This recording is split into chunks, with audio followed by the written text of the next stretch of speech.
In 1984, when Secret Wars was first published, it was a landmark comic book series. It is considered by many to be the first major crossover event in comic book history. Interestingly enough, the concept of Secret Wars was put into motion by action figure toys. At the time, DC Comics had licensed their characters out to Kenner Toys. Their main competitor, Mattel, wanted to compete by licensing Marvel superheroes action figures. In the case, the market for superhero toys exploded.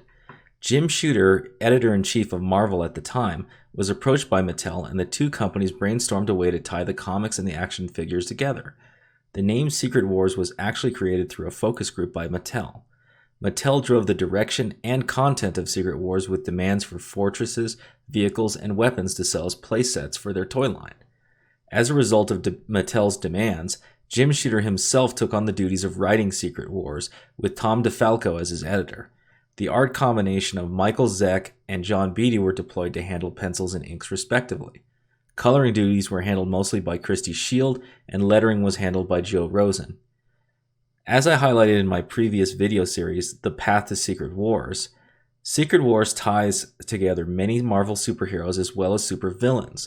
The first 4 pages of Secret Wars number 1 in many ways is indicative of Jim Shooter's philosophy for 1980s Marvel. Almost immediately we are given introductions to all the players. Some of it is well done and some of it not so much. The Beyonder shows up and displays his power while essentially giving us a fighting game-like premise to order the heroes and villains to do battle. At the time of release, Secret Wars was criticized for its weak plot and writing. After having read the whole series, I generally agree that it's not the best writing out of Marvel's lineup of the time, especially when compared to all-time greats like Chris Claremont, Frank Miller, John Byrne, and Roger Stern. Shooter does do a good job of keeping the crossover event structured and easy to understand. It's not a deep story, but anyone can pick up the original Secret Wars and have a good time.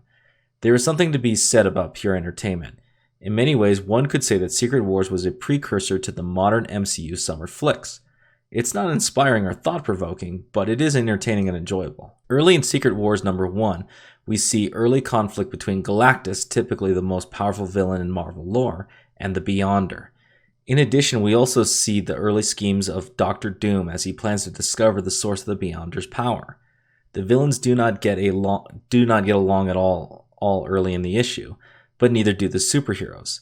The Beyonder places Magneto in the same company as the heroes, and there is immediate conflict between the Fantastic Four and Avengers and the X-Men.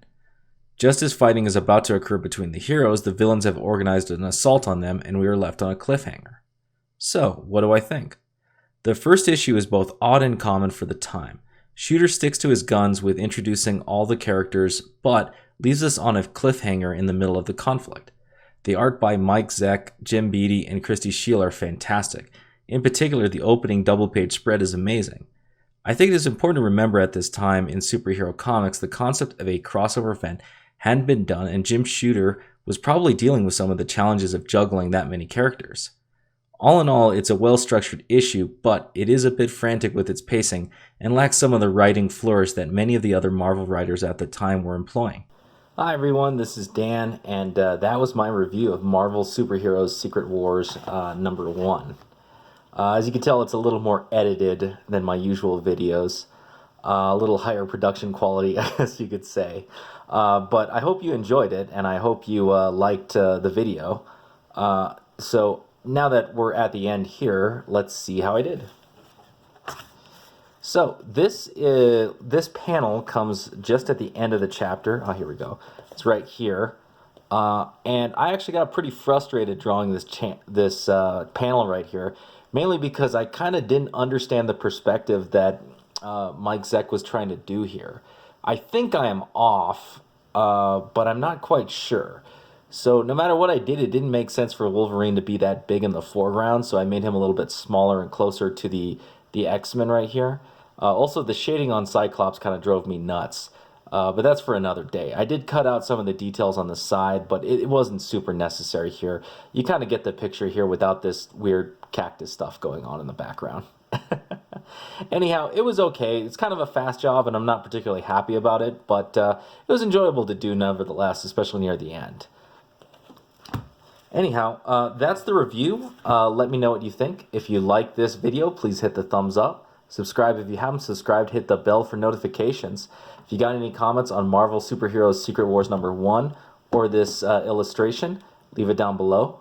And I will see you next time.